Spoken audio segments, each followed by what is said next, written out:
కరీంనగర్లో అన్ని రకాల వ్యవసాయ యంత్రాలు లభించే ఒకే ఒక చోటు Excel agri solutions Peddapalli bypass road Bommakal Karimnagar ఇప్పుడే సంప్రదించండి. పబ్లిక్ సర్వీస్ కమిషన్ ఫలితాలు మంగళవారం విడుదలయ్యాయి.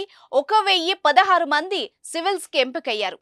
అందులో ఒకరైన శాంతప్ప కురుబర సివిల్స్ కి ఎంపికైన విషయాన్ని తన తల్లితో పంచుకోవాలని ఫోన్ చేశాడు. ఫోన్ ఎత్తిన ఆ తల్లితో, అమ్మా మన కష్టాలు తీరిపోయాయి, నేను సివిల్స్ కి ఎంపికయ్యాను, రిజల్ట్ వచ్చింది అని ఫోన్లో చెప్పగానే ఆ నిజాయితీ కలిగిన నిరుపేద తల్లి, కూలీ పనికొచ్చా బిడ్డ, ఫోన్ మాట్లాడితే యజమాని తిడతాడు, తర్వాత ఇంటికొచ్చాక మాట్లాడతా అని ఫోన్ పెట్టేసింది. ఆ మాట విన్న ఆ కొడుకు కంట కన్నీరు ధారాళంగా కారింది.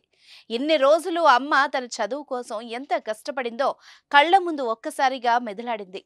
సివిల్స్ కి ఎంపిక కావడం గొప్ప కాదు, ఇలాంటి తల్లి కడుపున పుట్టడం అంతకంటే గొప్ప అని ఇంటికి బయలుదేరాడు ఆ కొడుకు.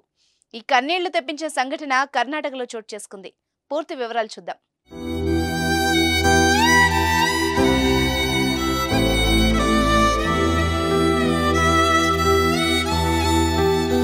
కర్ణాటక రాష్ట్రం బళ్ళారి జిల్లా కురుగోడు తాలూకా కొత్త గెణిగేహాల్ గ్రామంలో జడేయమ్మది నిరుపేద కుటుంబం. పెళ్లైన కొద్ది రోజులకే శాంతప్ప కురుబర జన్మించాడు. కుమారుడు పుట్టిన కొద్ది రోజులకే భర్త శివకుమార్ అనారోగ్యంతో చనిపోయాడు. అసలే పేద కుటుంబం, కొడుకును చదివించడం భారమైంది. దీంతో కూలీ పనులకు వెళ్తూ కొడుకును గెణిగేహాల్ ప్రభుత్వ పాఠశాలలో 1వ తరగతి నుంచి 10 వరకు చదివించింది. బళ్ళారి ప్రభుత్వ మున్సిపల్ కాలేజ్లో ఇంటర్ చదివిన శాంతప్ప ఫెయిల్ అయ్యాడు. తల్లితో పాటు కూలీ పనికి వెళ్లాడు. కానీ కొడుకు కూలీ పనికి వచ్చి కష్టపడుతుంటే ఆ తల్లి గుండె తల్లడిల్లింది. తనని అలా చూడడం ఆమె వల్ల కాలేదు. నేను చచ్చేంత వరకైనా కష్టపడతా, కానీ నువ్వు చదివి పెద్ద ఉద్యోగం చేయాలి బిడ్డ అని వేడుకుంది. తన ఆశ శ్వాస బిడ్డ ఎదుగుదలే అని నూరిపోసింది. కొడుకును ఉన్నత స్థితిలో చూసేందుకు ప్రాణం ఉన్నంత వరకు పోరాడతానని చెప్పింది. దీంతో ఆనాడే అమ్మకు మాటిచ్చిన శాంతప్ప ఏడాది పాటు కష్టపడి చదివి ఇంటర్ 48%తో పాస్ అయ్యాడు.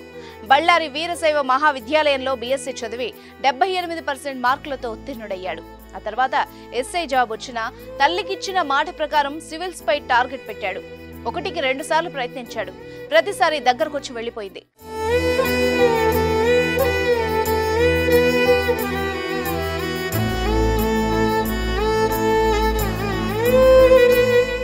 ఈసారి వదిలిపెట్టకూడదనుకున్న శాంతప్ప కురుబర కసిదీర చదివాడు. దేశంలోనే 644వ ర్యాంకును సాధించాడు.